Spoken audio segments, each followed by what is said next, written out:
what did we do this year that you feel was exciting, and what things do we want to focus on more next year?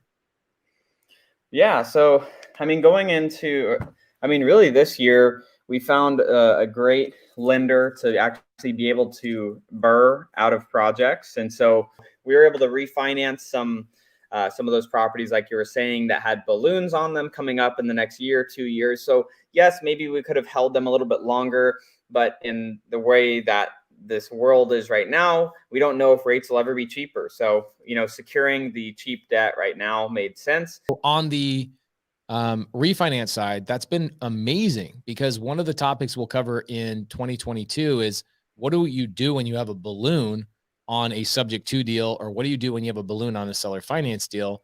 Cody, were there any of those houses that we refinanced recently? Did they have balloons on them? Oh yeah. I mean, out of the last 6 or 7, probably four of those had balloons that were going to be, anywhere from within the next year to 3 years. But again, with where the economy is at, where interest rates are at, they're the lowest really that they've ever been. It just made sense to secure the long-term debt, even though we had maybe another year at maybe slightly lower interest. But again, we're looking at it over the long term.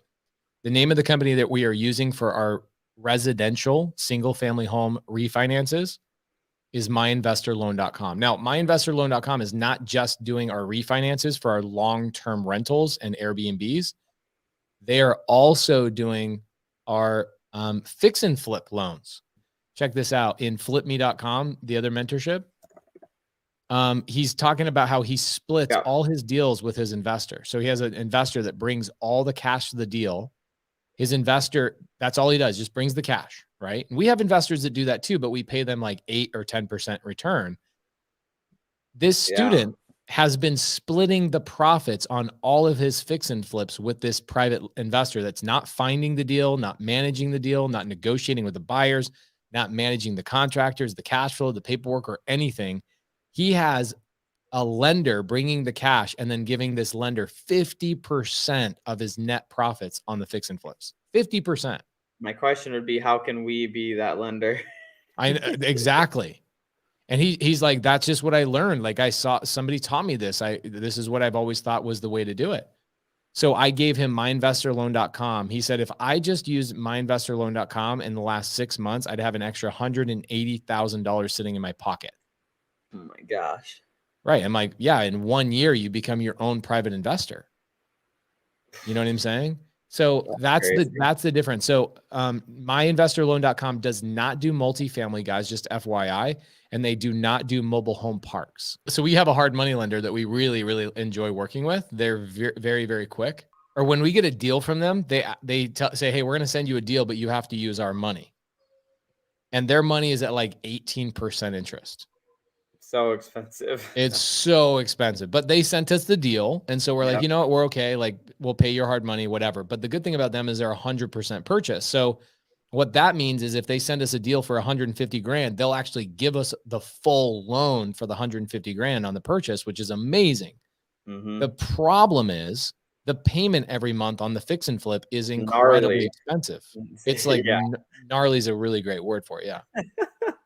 Okay, so the reality is our new lender, MyInvestorLoan.com, is less than half of the rate, less than half.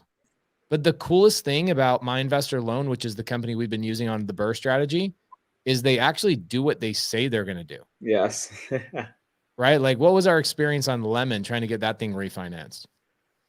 Lenders over promising, under delivering. Like, yeah, we have that product, we can do that.